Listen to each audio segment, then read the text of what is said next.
What is going on, everybody? Welcome to the very first episode of the Nosebleeds Section. This is just going to be a podcast about sports coming out every Monday and Thursday. It's going to be on Spotify and YouTube. You can check it out every Monday and Thursday. We're just going to be talking about all different kinds of sports, ranging from the MLB, NFL, NBA, etc. Anything major going on in anything sports, we're just going to be coming to you. My name is Nick, alongside my co-host Thomas.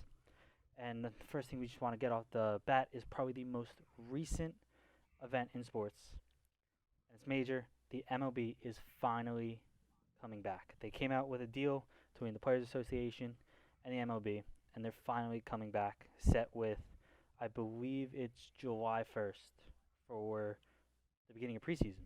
Um, Thoughts that they finally got this done? I honestly am very surprised because if you look at it about a week ago, with everything going on between the Players Association and the league itself, it seemed like there wasn't going to be a MLB season this season. No, not at all. They were going back and forth for weeks, maybe even a month. I don't even remember when they first started like trying to come up with like a deal, or when the first deal was proposed. But it the Players Association hated every deal that the MLB came to them with. Like they just didn't like anything. Yeah, I think the commissioner, I think is Rob Manfred, if I'm correct. He's looked terrible these past couple months, in my opinion, because the way he's handled this entire situation, every other commissioner has almost looked like a genius, like Roger Goodell, the NFL. Like they've all looked great, and then you just get to him and the MLB calling his, the whole trophy that they get just a piece of metal. Like you think he would, make it a little bit more appealing than that, but I don't know. Oh, 100%. And it's not even like it took them so long to get this deal done, and it's only going to be a 60 game season with probably playoffs after that. But I don't know if it's gonna be a shortened playoffs, if they're gonna maybe like shorten the series down instead of because I know the first series, the wild card is just, I want to say it's a one off, and then it's like a best of three, best of five, Yeah, best of seven. I don't know if they're gonna cut that I down. think the I think it was supposed to be the playoffs are supposed to be full still. I think it's just Just gotta shortened season to 60 yeah, games. which is, I mean, you go from 162 games like normal MLB season, and you just drop it down over 100 games. I mean, obviously, due to the timeline, like the MLB season would have started a month ago. Like, no, maybe even more than that. More than that, yeah. But they'd be probably about 40 games in now, maybe a little more, depending on. I mean, I don't I don't know how the schedule would be out to like this point right off the top of my head, but they come out. They July 1st is going to be the first day of preseason when players can all like start coming back and getting into things. It's going to be a 60 game season. I believe just today, um, which is going to be the day before this comes out, most teams had to come out with their 60 man roster of who could be brought up to play for the MLB. And I know not every team is finalized. I think the finalization date is the first, like, or the date or the day before, like when they need their Yeah, I think 60 it's the man. 30th. Yeah, like their 60 man Yeah, roster. And then obviously it just goes to a 40 man roster when the season starts. But that ranges from people playing on a minor league deal, or someone who's just gonna go from AAA to the big league. It's yeah, definitely interesting because I feel baseball had to jump on every other sport because they were just starting. Like some sports, like basketball, for example, or hockey, they were in the middle of their season. They were almost done. It was like crunch time for them. For the last couple seeds trying to get into the playoffs, it was like do or die for them. Where baseball just started, they could have banged out a deal and started their season earlier, and they would have. There's no sports on TV. They would have been the one sport that everyone was like, "Oh, there's nothing to do. There's no sports. It's baseball." They kind of, I don't even know. They dropped the ball. In my opinion, it was there for the taking. They would have had, obviously it's not the same kind of revenue, but they would have had all the revenue. There's no other sports on TV. There still isn't. I know like NASCAR is back. There's a couple other motorsports that are back, but nothing is officially back. Oh well, soccer is back. That is in Europe and Asia. Like they are back, but the U.S. I believe starts July 8th, which we will probably talk about on our next episode. But like they all got deals done and they are set and ready. Where the MLB had the chance, they could have been the first league to be done, and it would have started at the beginning of their season. But instead, they waited, and they're playing a 60-game season. And I feel like that's gonna not look bad, but I feel it's gonna put teams in a different position because now your starters, your five starters, are not pitching like between the five of them the 162 games. It's 60 games. It's much shorter. It's very different where pitchers aren't going to be worn out. Yeah, I feel like if you think of the thing as like the whole thing as a whole, I feel like baseball is in a better position than most of the leagues because, like you brought up, their season hadn't started yet. So the NBA, the NHL, they all have to figure out how they're gonna do the rest of the season because the beginning of the season was normal. Where baseball, obviously, things were gonna have to change because they weren't able to play for many months. But so obviously we knew the season was going to be shortened, but they've had many opportunities where everything could have been planned out, and I feel like everything wouldn't seem as rushed as it is right now. Because right now it feels like we just found out the MLB is starting, and in like 4 days the players are going to spring training, which isn't spring training obviously this year. But you look at like the NBA or anything, they had to figure out how to restructure their entire season so that it made sense and didn't benefit other teams who played well in the first half and teams that were about to make it didn't get a chance. MLB didn't even have that. No, they didn't. But for the NBA, they got a deal done pretty fast. And with everything currently going on in the world, they got it done extremely fast. And I know some players don't want to come back and play. Some are a little iffy on it, but like they got a whole deal done. The MLB and the MLB Players Association were just going back and forth, and neither side really liked what the other side was giving or what the other side wanted. It was just like they were at a standstill, and they could have been the first sport that they could have been up.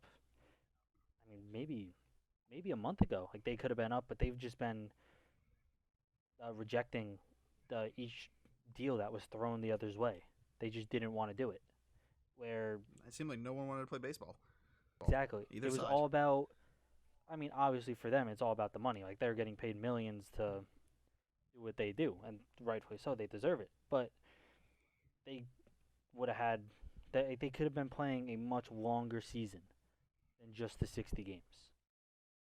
But I mean, I guess like obviously it's not easy with the current times we have to create a deal that fits everyone. Either side, like it's a negotiation. Either side is gonna have to give something up in order for it to be done. Otherwise, it's never gonna get done if you just don't want to give up like one part of your side. Yeah, it seemed like the players were the ones that were willing to give more because each proposal that they gave to the owners seemed to be that they gave up more each time than when the owners had their counter offer to them. It always seemed like the players were willing to give up more and the owners were doing very small bits at a time, and that's what I feel like took the longest. If they met in the middle quicker than what they did, if the commissioner and the owner they made the same jumps that the players were willing to give up to play baseball, I think we would have started baseball a couple weeks ago at this point. Most likely, I know a lot of the players on were taking like Twitter, Instagram, all social media is just saying, just let us play, let us know where, let us know when. We just want to play. But I feel to them it was both about money, but more less about the money and more just about playing. Like they're playing a 60-game season, but they wanted to play like in a 100-game season, 120 game. I don't remember the exact number, but it was like obviously fluctuating with each deal.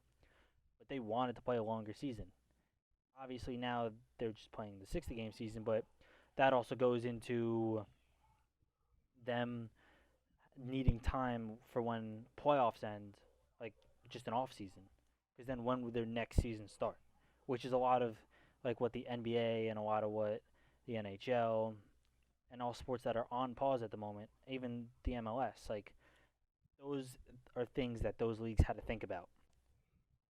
So like for the MLB not starting yet, this was like in a way kind of good for them, but they could have done it so much sooner because they didn't have to worry about oh we have to push back the end of our season like those other sports.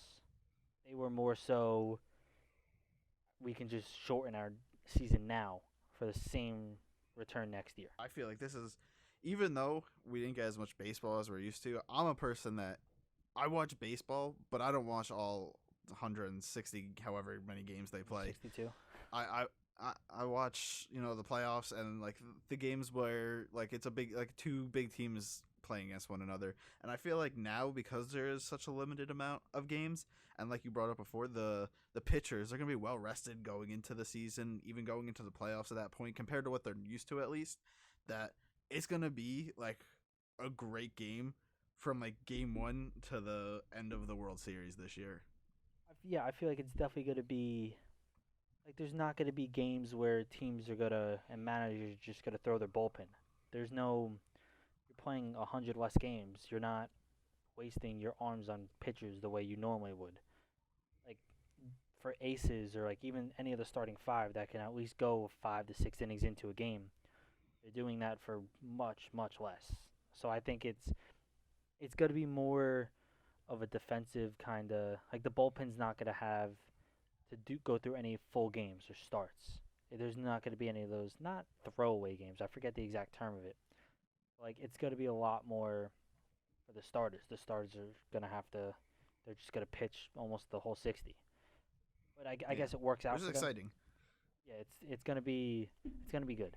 It's I'm just glad that they finally got a deal done. I'm glad baseball's coming back. I'm just glad sports are coming back. It's been too long without any sports. I feel like it's the same topics almost all like over and over again. You're just talking about the same things. You're talking about like every once in a while you have one new thing that comes out and it's a talking point for the next week. And now that everything's getting not getting back to normal obviously, but things are coming back. It's a lot different. It's for everyone. It's better. Things are coming back. Things are going to be more normalish, kind of. Yeah, they're starting to figure out how to make the correct precautions with what we're living in. And I feel like that's what's exciting. Obviously, the experience won't be the same as it was, a couple No, months not at ago all, because they have no before all this fans. started. Yeah, exactly. But I think everyone's just excited for something. At least, even if it's not as great as it was, the fan noise, the crowd noise not being there, I still feel like just sports being there is going to make it seem 10 times more enjoyable. Oh, 100%. And speaking of things getting back up and going, that's going to hit us up into our next section, which is the return of the NBA. Now, the NBA is coming back with a July 30th start date, I believe. Yep. Or no. Oh, yes, July 30th start date. I am almost positive. That's coming back in Yeah. Orlando. All 22 teams, which were invited, will be in Orlando. And that consists of 8 teams from the Eastern Conference, which are the Milwaukee Bucks, Toronto Raptors, Boston Celtics, Miami Heat, Indiana Pacers, the 76ers, the Brooklyn Nets, Orlando Magic, and the Washington Wizards. Now, the Western Conference, they have 13 teams. The Western Conference being way more, I guess you can say, packed, as the Western Conference teams from top to bottom seem to be way more even than the spread from the top of the East to the bottom of the East. But from the West, you have the Lakers, the Clippers, the Denver Nuggets, the Utah Jazz, the Oklahoma City Thunder, the Houston Rockets, the Dallas Mavericks, the Memphis Grizzlies, the Portland Trailblazers, the Pelicans, the Sacramento Kings, the San Antonio Spurs, and the Phoenix Suns. Now they are coming back to play, what is it, 8 games? Yeah. 8 regular Yeah, season like, games. and Yep. each team plays 8, right? Yep.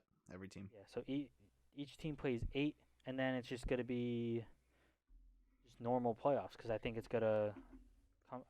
Is it gonna come down to just those teams, or is it gonna come down to conference like 8 East, 8 West? It's going to be 8 East. So what they 8 East, 8 West. What they did is they pretty much any team that was within 8 games of claiming the eighth spot in either conference, Or invited? they're inviting to play the 8 regular season games, and at the end of every team playing their 8 regular season games, those seeds 1 through 8 will just play like normal best-of-7 playoffs throughout the entire playoffs, which is definitely strange because I feel like some of the teams on the West, even though there are way more, the ones towards the bottom, like the Suns, they if they win out, they have a good chance of making the playoffs. But you're playing against the top competition, so it's gonna be really interesting, I think, to see which teams in the West push could really make it. Because realistically, in the East, there's 9 teams. There's one extra team, and I don't even remember who the ninth seed is, but I know that like 7, 8, 9 spot is like anyone could take Yeah. it. But I feel like the West, they invited a lot of teams, but I don't know how many of those teams could realistically Yeah. make it. So I'm looking at the standings right now, and we're going to try to put that up on the screen on YouTube if you are watching on YouTube.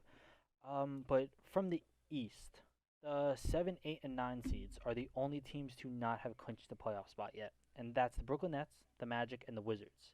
The Brooklyn Nets in 7, Magic in 8, Wizards in 9th. It's the Brooklyn Nets are 22 and a half games back, the Magic are 23, and the Wizards are 28 and a half. So realistically, the Wizards would have to win out. But my guess is if the Magic can win 2 of their 8 remaining games, they probably put themselves in a spot where they clinch without even having to worry about the Wizards. Right? Like that's 2 or 3 games, Yeah. 2 or 3 of those 8 Yep. games. So the Wizards might be down there to go play all 8, but they might not even end up playing all 8. Where the West, it's the same thing. The 1 through 6 seeds have clinched the playoff berth, and then 7 through 13 have not yet. But I mean, I don't think anyone's catching the Dallas Mavericks. The Dallas Mavericks have 7 games up on the 8 seeded Grizzlies, and the Phoenix Suns would have to win all 8, but that would require the teams ahead of them to lose majority of their games.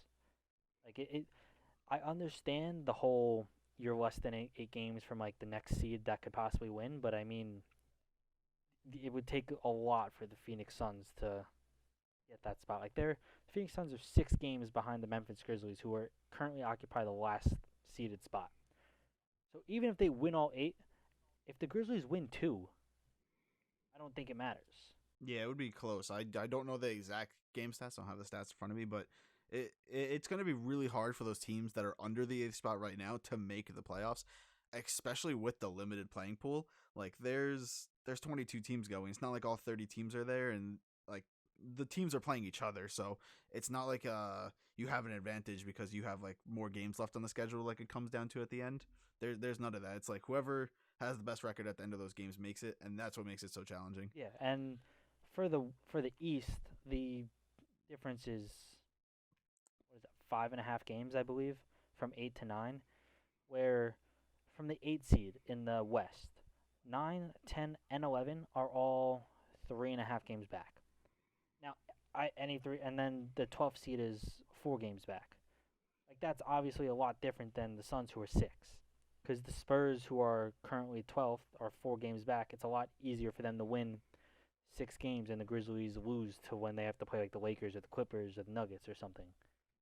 When they have to play those top 3 seeds, whether those teams decide to, because all those teams, while they clinch, they could still move around. Like the 5 and 6 Thunder and Rockets are both 9.5 back, but at the same time, I feel like seeding doesn't matter much because, as you were saying before, it's not the same because there's no fans, there's no atmosphere.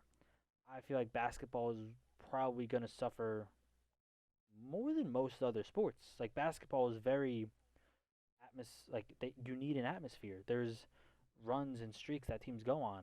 If you're not hitting that runner streak, or like, even if you do hit that runner streak, you have your bench that's just gonna go crazy for you, which is fine. That normally happens. But when you have 20,000 people in an arena just going crazy because you hit 2 straight threes, there's momentum. There's like that all kicks in. So like, for example, the Lakers, who currently occupy the 1 seed, they are 5.5 games up on the 2 seed, Clippers. I feel like as much as it's nice to have that 1 seed, there's no home field advantage, home arena advantage, what you want to call it. It's just not there. I feel like the seeding is very minimal, but it's still going to matter to some teams, just due to the fact that obviously you're still going to play the seed that's on the opposite end of the bracket than you. So obviously you'll still be 1-8. So you're obviously going to want to still make yourself a higher seed. That way you'd play a lower seeded team.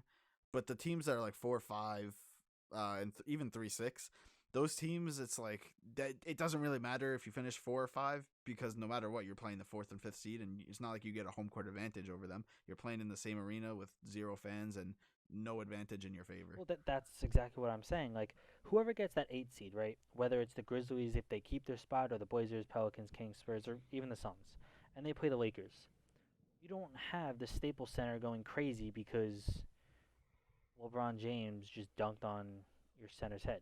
That's not happening. I mean, the bench might go crazy, but it's completely different again from having 7 people go crazy than having 20,000. Like it's not, and right there that could just spark a run. But then when you have 7 people compared to 20,000, it's not as big. It's not the same kind of impact that it would have in a normal occasion.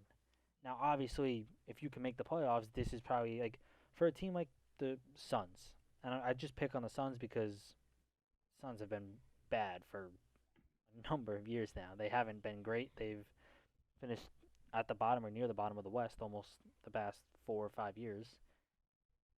If they can somehow get that Yeah. 8 seed, I feel like they have a much higher chance of doing anything in the playoffs than they would if they got the 8 seed and they had to go straight to LA to go play the Lakers at home.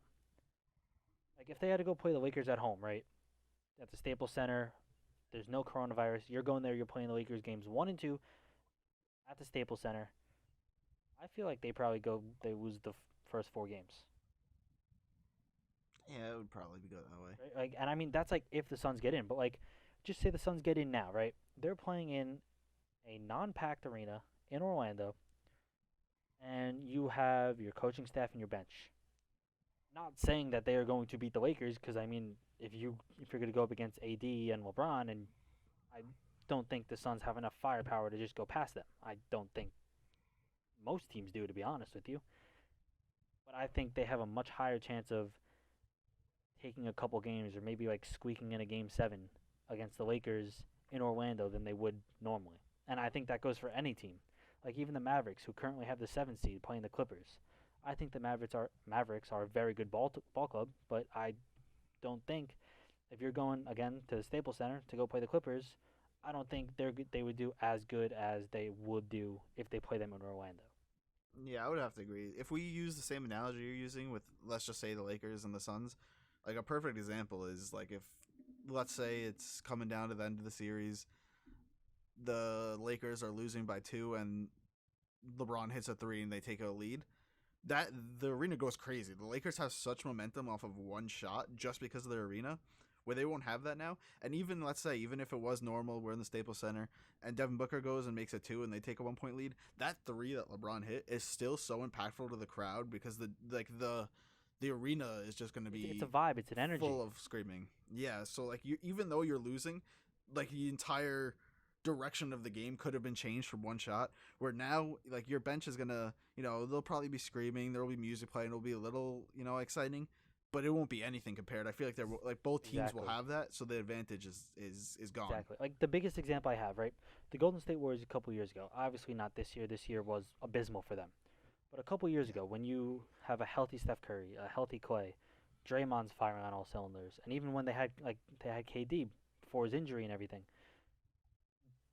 they were such good shooters. And anytime anyone shot, even if it was at the beginning of the game, middle, third, or fourth quarter, and they made a shot, the entire arena would go crazy. Like it was honestly like it was just crazy to watch. Like just watch like them shoot a 3, and next time they got the ball down the court, whether the other team made a 3 or not, they almost the entire arena is on their feet.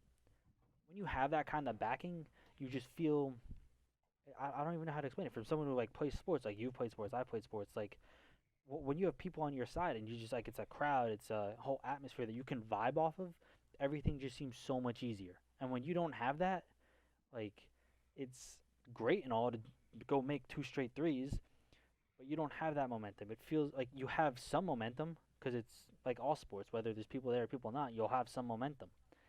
But it's not the same as hitting 2 straight 3s in like at Golden State. Like you Curry just hit 2 3s in your face, and every single person in the arena is on their feet next time he's got the ball that they're coming down the court. Like it's completely different. And I mean, I feel for like the top teams, but at the same time, I what else are you gonna do? You want to finish your season. You want to get it done with and make sure that there's still a champion to be crowned. You want to make sure that you get it done in a timely fashion, so there's an off season. So when you go into the next season, there's not that much of a delay. I mean, obviously there is because the NBA would be done in May, right? no, it usually I think it's finishes in May. June, and now it's going to finish in October. Does it? Does it? Yeah. Well, yeah. So that's. I mean, you just added another 4 months. Yeah, I think, and they already said they're I'm starting not next even season doing later. correct math. I think Oh, they are starting yeah, the season the later. next season I believe starts in January next year. So and it usually starts in October. January. So it's gonna be you're Yeah. still gonna get that 3 month break, and next season's Mm. also gonna be hurt, but definitely not as much as this season. Yeah. Personal opinion, I think the NBA should start on Christmas. I agree. I think that would be the best possible start for the NBA. You're not competing with football. I mean, you will compete with football for You're competing certain with the amount of time. playoffs where there's not a game on every like 12 games on every week. Exactly. And most people watch basketball on Christmas Day anyway. Like Christmas Eve, Christmas Day, like those are pretty big basketball games. Imagine if you started the season then, Yeah. you would probably rank up viewership. I mean, obviously we don't know if there's going to be people that are like if fans are going to be allowed inside the arenas to go watch these games. We don't know how it's going to turn out in 4 to 5 months, whatever. Yeah. But I mean, I think the NBA should start on Christmas. I think that would be the perfect start for them. And one of my friends even said that. He said that they should start on Christmas because, let's be real, there's no reason the NBA should start as early as it does. No. I mean, it's great that it does. They definitely get their season through and done through the winter, but I just think for basketball, it would help them so much more if they started on Christmas because it's just a bigger occasion then. It's not just the Christmas Eve, Christmas Day games. As big as those are, it's now Christmas Eve, Christmas Day, the start of your season. Yeah, it would definitely be. It would be a date that people could look forward to rather than like watching football and being like in week 4 or 5 of the NFL and being like, oh yeah, the NBA starts. I get to watch like the Celtics open up this week, and then I won't watch the games for the rest of the week because the NFL's on.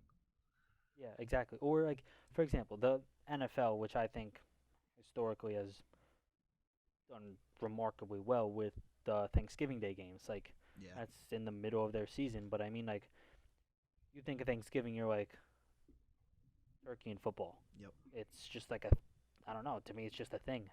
Like I feel Like, like the whether Cowboys you- and Lions are just like part of a family now because you watch them every year again and again. Every year, and it's great. Like they've done such good, and I feel like that's what the NBA is trying to do with Christmas. But I feel it would be much more efficient for them if they started on Christmas, or even just do like start Christmas Eve. You play 2 games because I mean they have Christmas Eve games already, and then you just go into everyone else playing on Christmas Day. It's just like an all-day thing you can do. Yeah. Like it's kind of what they do, except you would have 2 or 3 games going on at like 12. Same thing at 3. Like whatever they decide the schedule to be. I think Christmas would be like the perfect start for the NBA. Yeah. And if you look at it 3 months or 4 months ago, however long we are into this pandemic now, it doesn't seem like that realistically happened. But because of what's happened and like next season already being delayed till January, I feel like something could come up and be a legitimate consideration by the NBA of maybe taking that time that they're starting next season now into the future just because they've done it once. And I'm sure they'll see changes in viewership regardless of what happens with fans in stadiums at that point, just because of the different start date. And we can't predict that. We don't know what's going to be what's going to happen in December and January. But I feel like our idea will definitely be considered after next season, after they have a season that probably goes from January to June rather than October to June. 100%. And I feel, as you said, you watch the first game of the NBA season. You watch the first like maybe 2 days. You're like, oh, like you want to see, like for next year when KD can finally come back and play again. He's playing on the Brooklyn Nets. People are gonna want to watch him and Kyrie play on the Brooklyn Nets. Like that's just gonna be a game everyone's gonna want to watch. Mm-hmm. They're gonna want to watch the first couple picks. They're gonna want to watch LaMelo Ball playing whatever team he's playing for, whether it's the Knicks or whoever he gets drafted by. They're gonna want to watch how good Luka Doncic is next year because he's absurd now. He's got another year under his belt. They're going to want to see Zion for a full year. Like these are things people are going to want to see. But then when they normally start, it's you watch them play, and then it's like, all right, football's on Sunday, college football on Saturday. You're kind of already looking forward to another sport. You're not looking forward to basketball. Mm-hmm. So I think it's definitely better for them. I also feel there's more rest involved, where a lot of teams and a lot of players are always, oh, we're just resting this player, we're doing this, we're doing that. Now it's you have more rest. Maybe they don't do an 82 game season. Maybe they do like a 70 game season. Yeah. I don't know exactly how it's going to work out. Obviously, starting in January, which is 2 months, 2.5 months, like after would normal start, right? Mm-hmm. Like something around there. Maybe they just completely change their format because I know the NBA has been talking about completely changing its format where it's just the top 16 teams no matter what conference you're in because the West is way more overpowered than the East in my opinion. Like even like yeah, the worst record in all of basketball goes to the Golden State Warriors, Yep. and tied with them is, or at the bottom of the East is tied with second in the West. But I feel like if you were to put the Golden State Warriors and the Minnesota Timberwolves up against the Cavs, the Hawks, or the Pistons, I feel like those teams take that game most times. But the thing is, the Timberwolves and the Warriors are playing the likes of the Lakers, the Clippers, like a lot better teams than the Cavs or the Hawks are. Yeah, I agree. So like, and like it's there's 9 teams from the East made it, 9, and the only reason that 9 team made it is because they have a sliver of a chance. Yeah, the Like, East. I would say the East, honestly, if you think about it, the East has more opportunity for a team to make it to the finals. I feel like there's more top way more. teams. There's more top teams at the top of the East, but the West is just consistently good throughout. You still have the top teams, the Lakers, the Clippers. Then after that, you have a bunch of teams that are probably could be seeded anywhere. I mean, not this season, but like anywhere from 3 to 8 could be completely different based on a couple games. I feel like. I I would agree. Like it's very like the Lakers and the Clippers, like even the Nuggets, they had a really Yeah, good year. they did.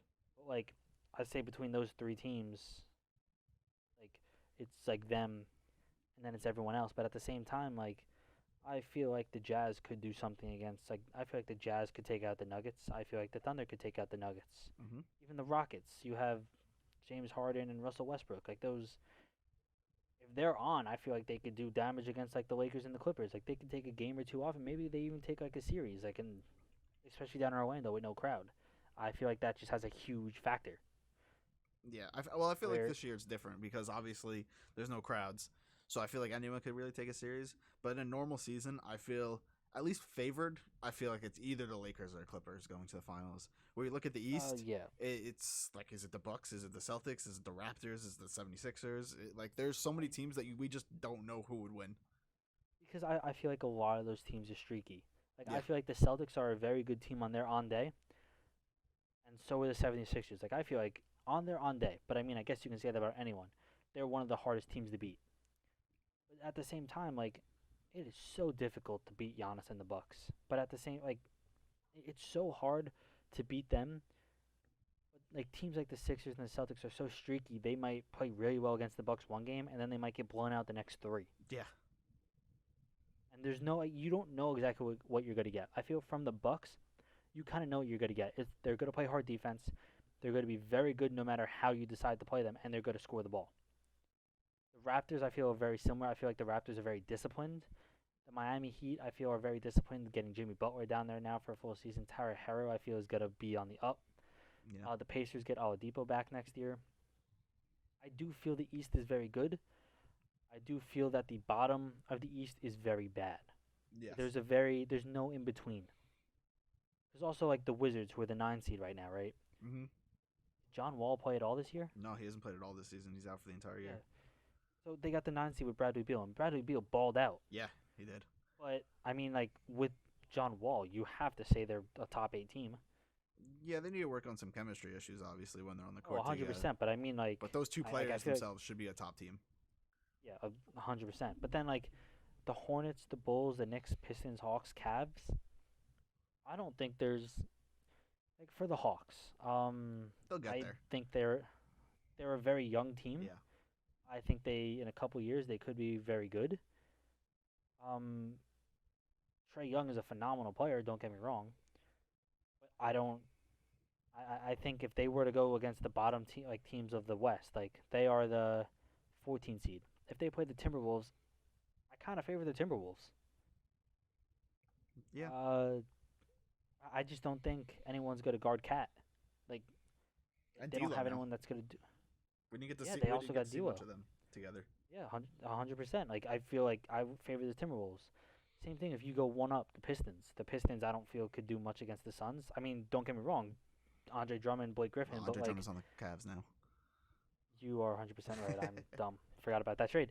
But like Blake Griffin, like but like who guards Devin Booker? Yeah, Like you can put Blake Griffin on DeAndre Ayton. Even I don't think anyone's gonna be able to guard Booker. And even if you do decide to guard Booker, like they have so many other scoring options that you can go to. yeah. Kelly Oubre had a great season. A phenomenal season. I'm gonna be honest. I didn't know he could shoot the ball as well as he could this year. Like he completely surprised me. Yeah. Like I knew he could shoot, but I feel like he was No one expected him better. to do. Yeah, it was like he had a much better season than I thought. Yeah.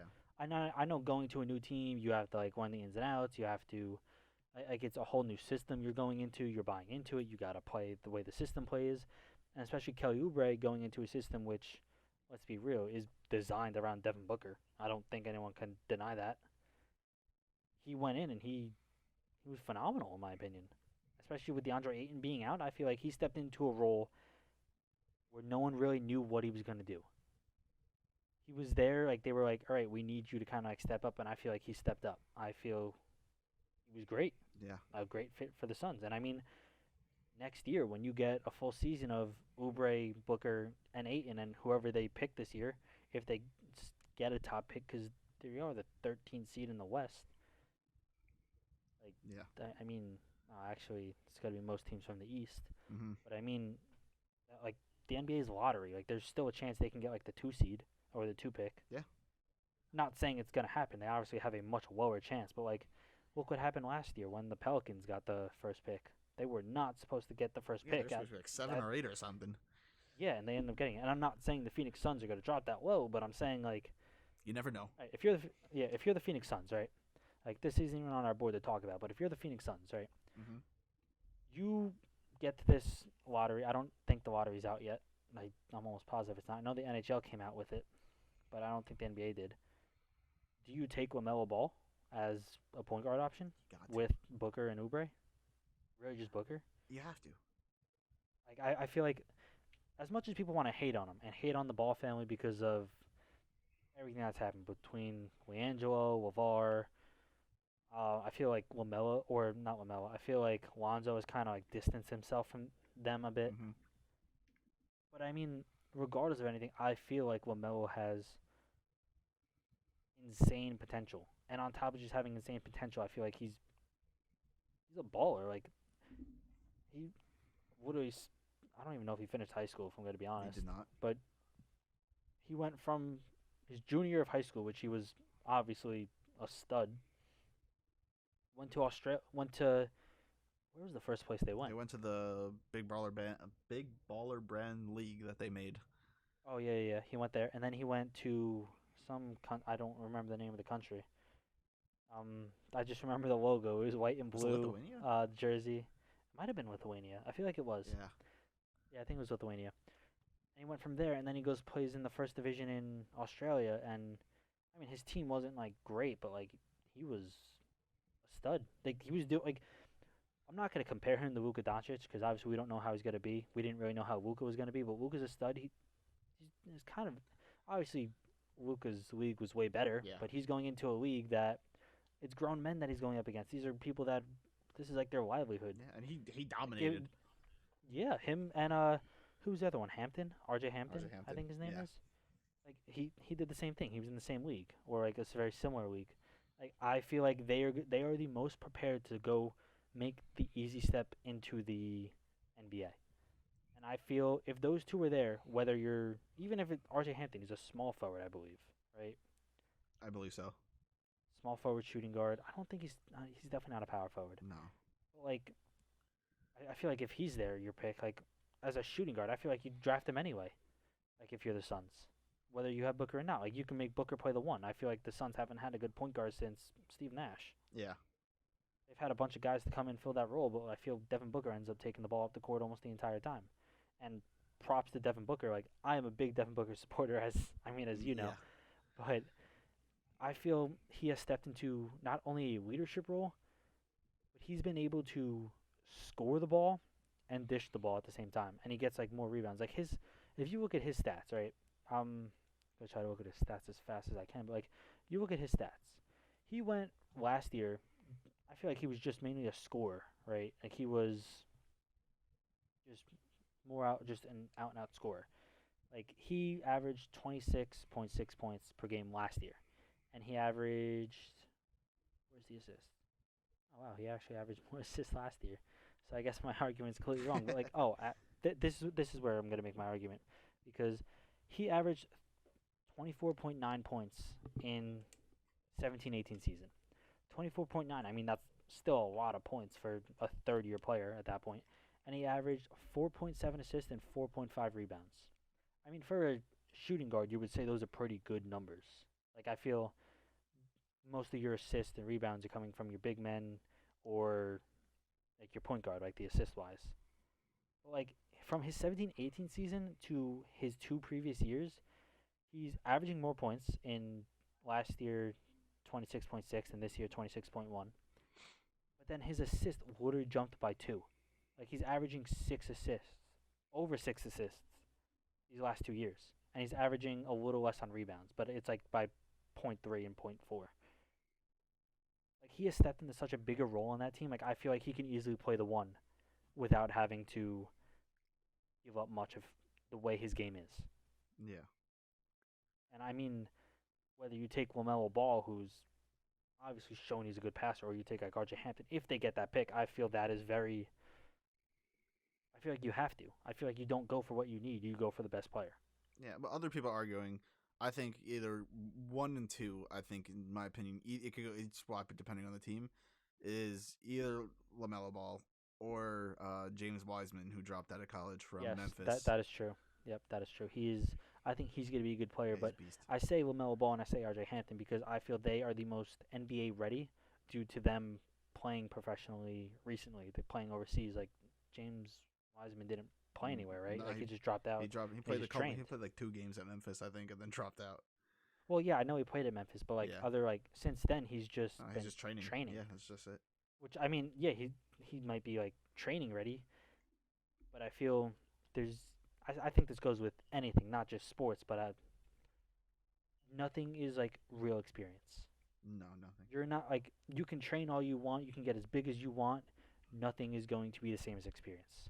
Like Lamelo Ball is one of the scrawniest people I think anyone can really agree. Probably going straight into the NBA. Yeah. I feel like he does not have much muscle on him at all. Neither did Lonzo, though. That is true. Lonzo has put on some, but at the same time, I feel like Lonzo fit into a more NBA build than Lamelo does, like stature wise.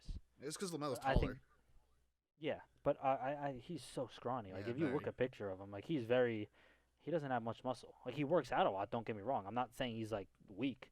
I'm just saying he doesn't. It doesn't look like he has that much muscle on him. Yeah.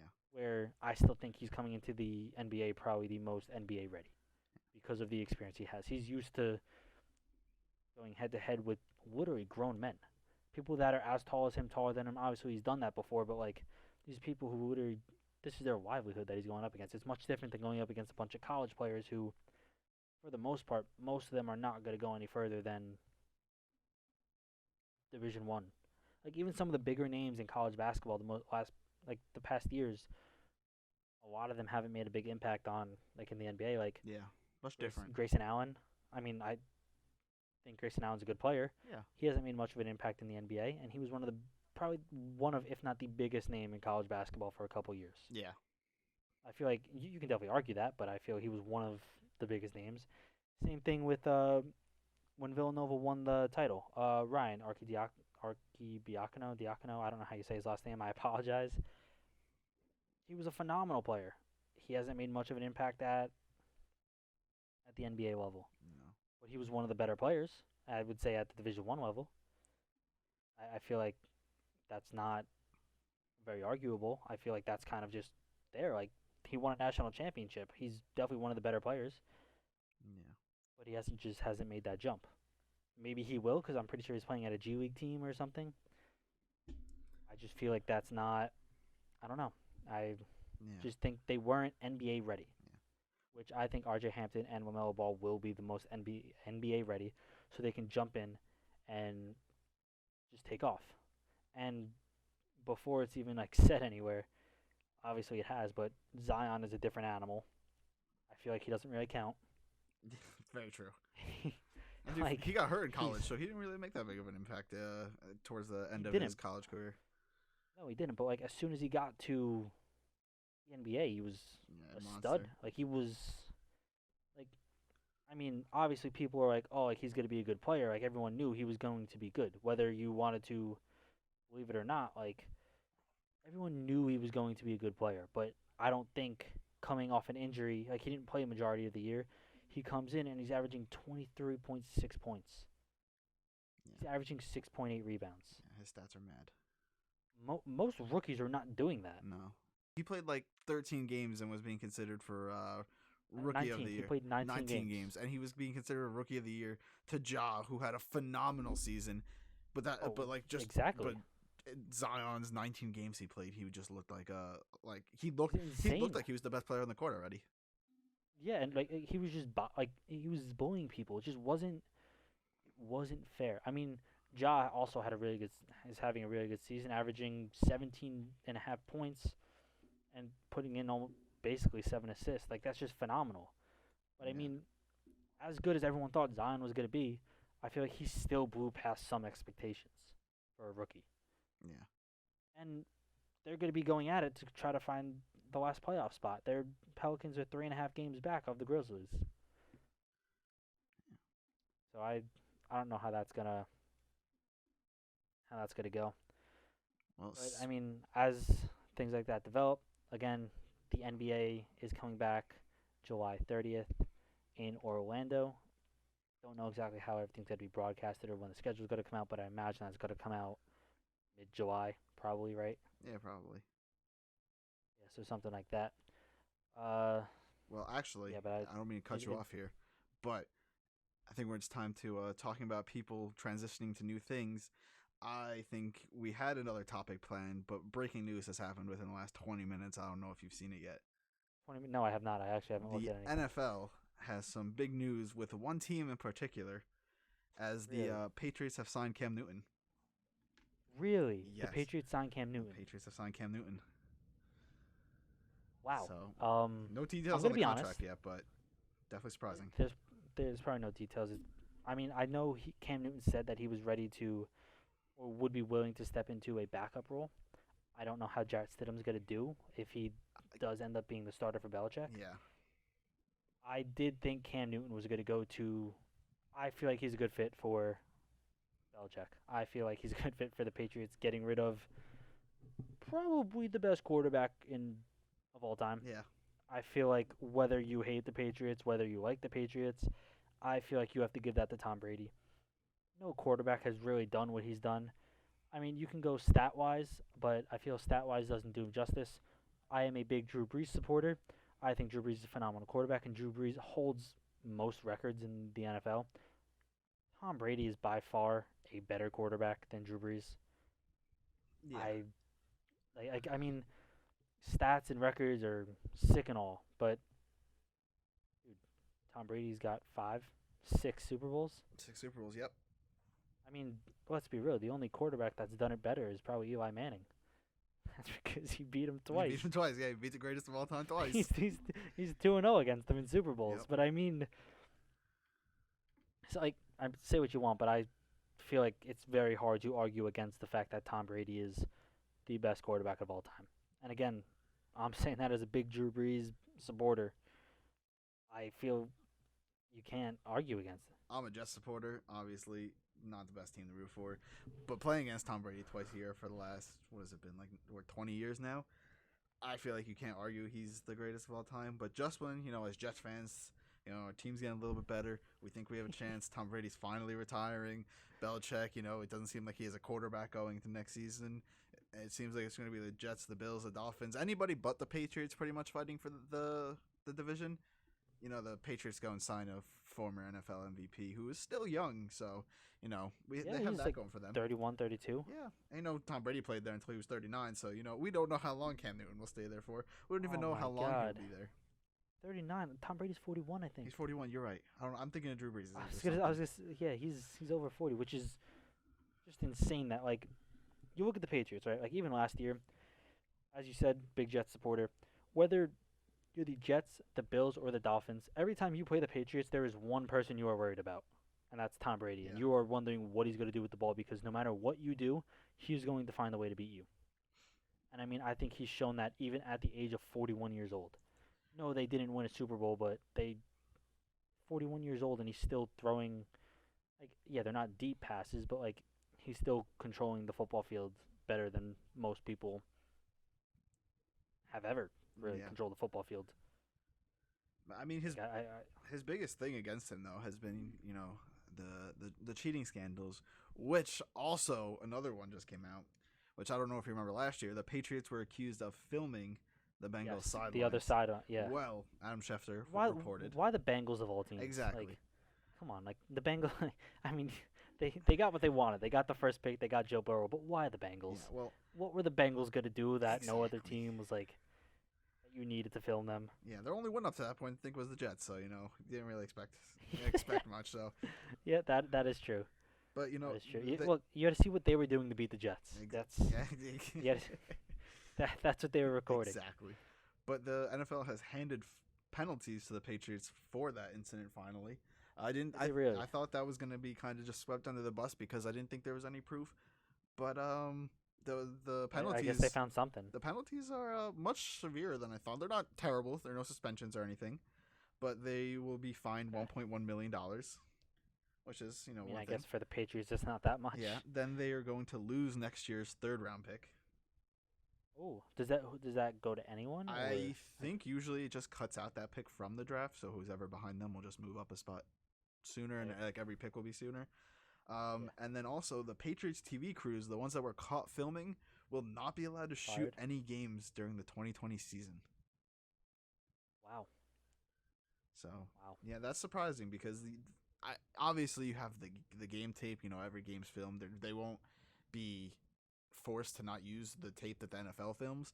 But obviously, those TV crews that each team has can record from a different perspective Perspective different. and Yeah. get different, plays and just a different way to look at the game. And now you're not going to have that for the Patriots. And I don't know if they're allowed to use other teams. I don't know if other teams would allow it, but it's definitely going to be a challenge that the Patriots are going to have to overcome. 100%.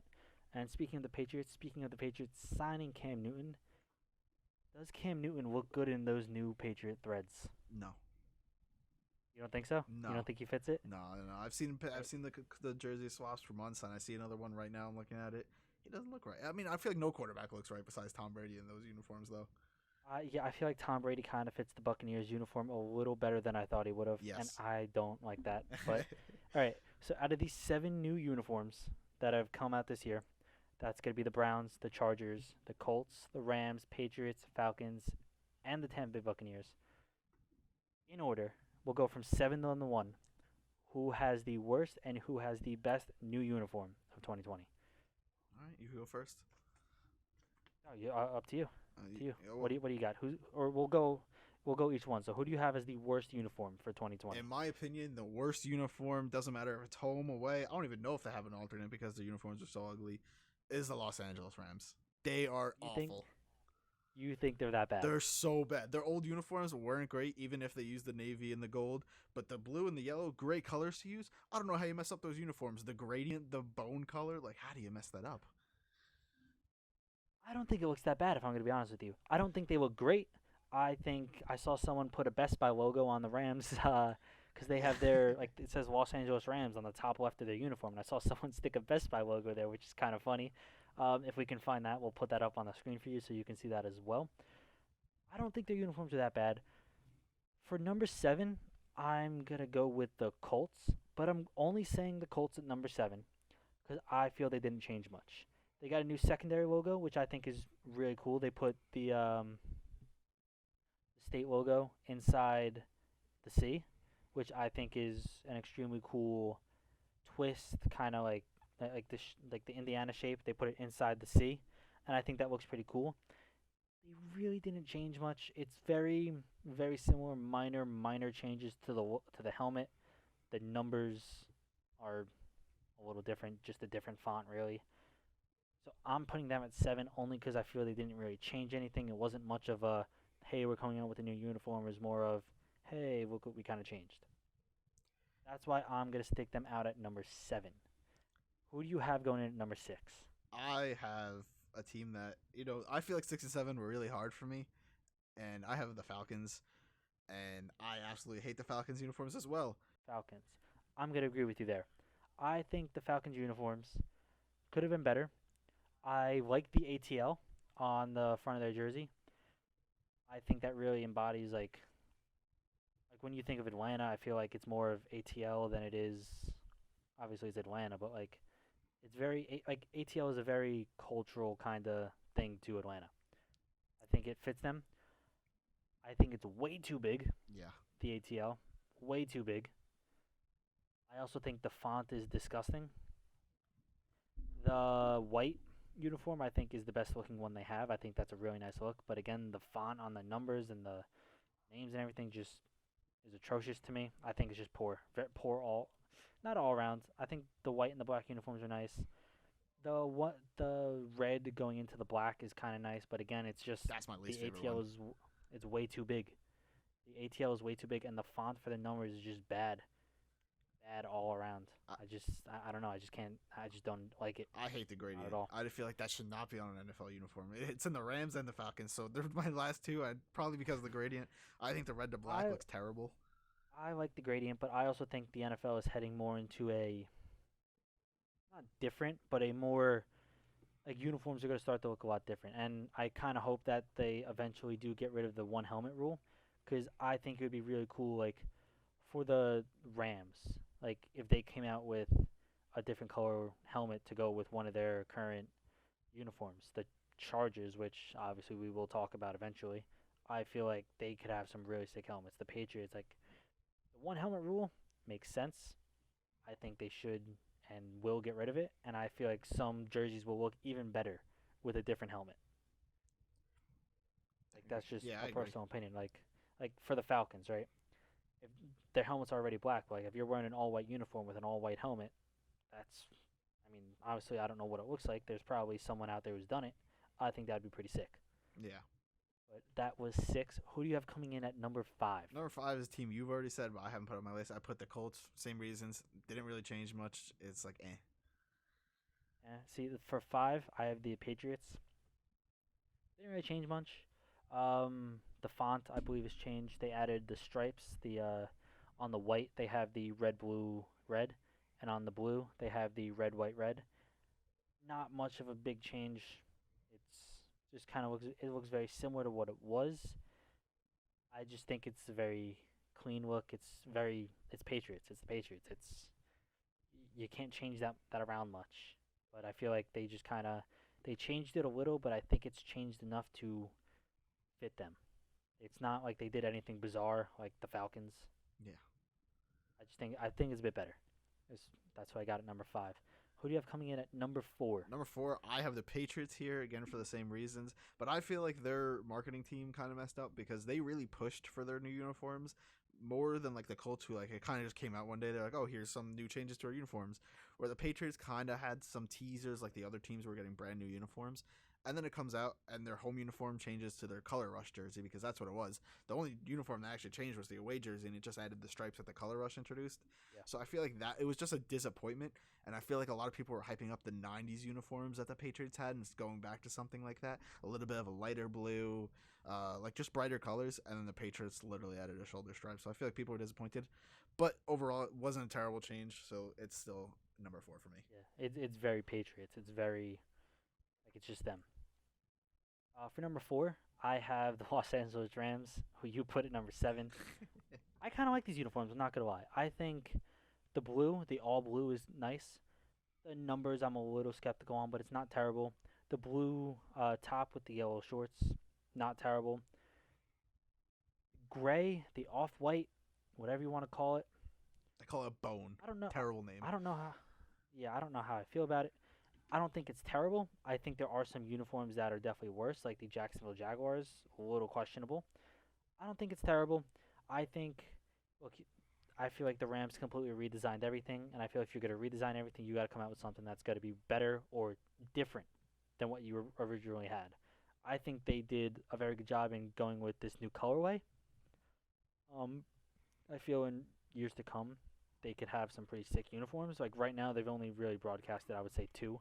They kind of Mm-hmm. just added, they just have three different shorts. Yep. So maybe they have another color coming out that's like a little different, Yeah.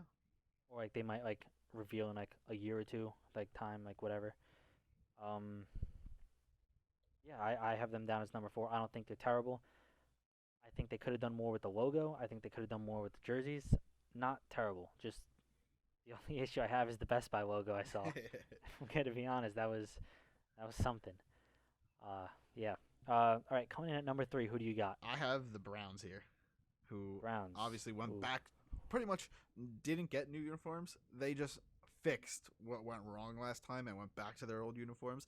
There's not much you can do with the Browns uniforms. They have the ugliest colors in the NFL, but because they have the ugliest colors, it makes a lot of people like them. Like I feel like Cleveland represents those colors well, and I feel like the jerseys they have now are much better, but it wasn't anything new, so that's why I couldn't put them higher on my list.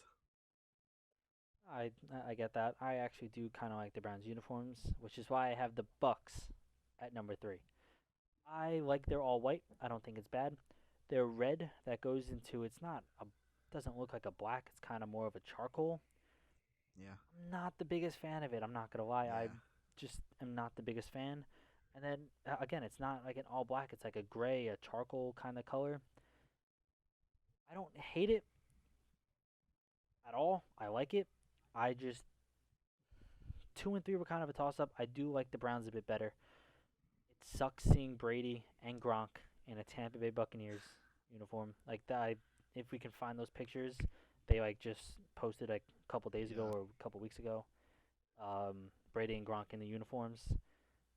They kind of look good. Yeah, that's I the hate scary it. part. They don't look bad on them, and it's like, Like I thought seeing them in a Buccaneers uniform would have just been weird, right? Like when you see someone like that was like mainly to like one team, and you watch them like switch uniforms, it just looks weird. yeah. Like I And the colors they look change terrible. dramatically. Like it's not even like they went Oh from yeah, like a navy blue to like a lighter blue for the Colts or something. Like they literally went from navy blue to bright red. Like it looks yeah. completely Oh, different and and it looks fun. that's why they're towards the top of my list here. Like they definitely have so much better uniforms than they had last year. Those last year uniforms were bad, really bad. I'm gonna be honest. A lot of people like hot take. A lot of people are not the biggest fans, but the Buccaneers cream uniforms, I think those are fire uniforms, and I hope that they come back with a very similar kind of like font and everything that they have now. I would love to see that. You're talking about the creamsicle and the orange ones? Yeah, the creamsicle ones, Yeah, yeah, those are orange. nice. Like I like those. They're so different compared to every other team in the NFL. Yeah. I just think they're just nice. I would love to see them come back as I know Color Rush isn't a thing anymore. I know there's talks of maybe getting like a city edition kind of uniform. I would love to see that creamsicle uniform come back for them. I think that would be sick. I would absolutely love it. Yeah. Right, we're down to the last two. My guess is we probably got the same number one, but Yeah, who's your I'm number two? assuming our twos and threes are just flipped because Yep, I have the Bucks at number 2. yep. I have the Browns at number two. What do you like about this Bucks uniform? What do you hate about it? I would say I I feel like the last two uniforms that we've done, the Bucks and the Browns, I feel like both of them messed up with their last uniform design, and they kind of both just went back to what they had previously, which is just like a much better upgrade. It almost looks like it should be the opposite way. Like they should have went from worse to Yeah. better, and they did this time, thankfully. But it's the same uniform, which is why I feel like I can't put it at number one. But it's nice colors. They didn't do anything crazy. It's just a nice clean uniform. See, I got the Browns at number two. The Browns took their color rush from last year and just made it into their jersey. They're it's it's nice. I'm gonna disagree with you saying that they got the worst colors. I think these colors suit Cleveland. I think they're actually really good together. The brown, the orange, and the white. I think it's really, I think it fits them. I think they're very nice. They're very clean. They're very like they're great. Um, so I like them. I think they're great. But obviously coming in at number one, we probably both have the same one. It's probably the Chargers, right? Yes. Like Yep. Chargers. I mean, let's be real. The Chargers, absolutely phenomenal with their uniform colors. Yeah, they're the best. They're the Right. best uniforms in the league, and the best part is they're the only team I think that has. I think you're allowed 4 uniforms. I think they're the first team in the NFL to use all 4 uniforms. They have Yeah, the they they have the light blue. They have the white. They have the blue, which is like their color rush previously, which is just that like royal blue, and then they have the navy blue. So I don't know what they messed up on because in my opinion those are perfect. I would agree. I'm gonna be honest with you.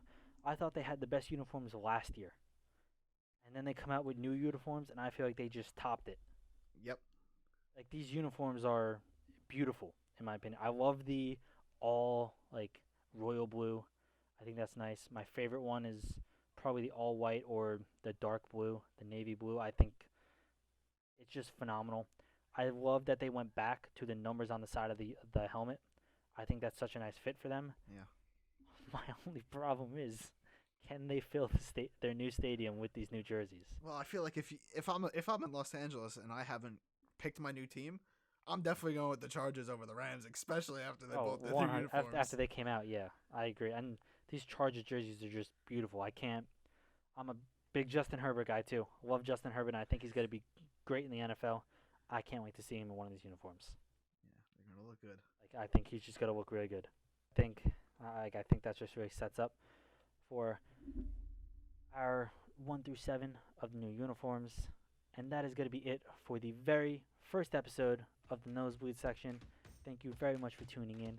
And we will be coming out with a new episode every Monday and Thursday.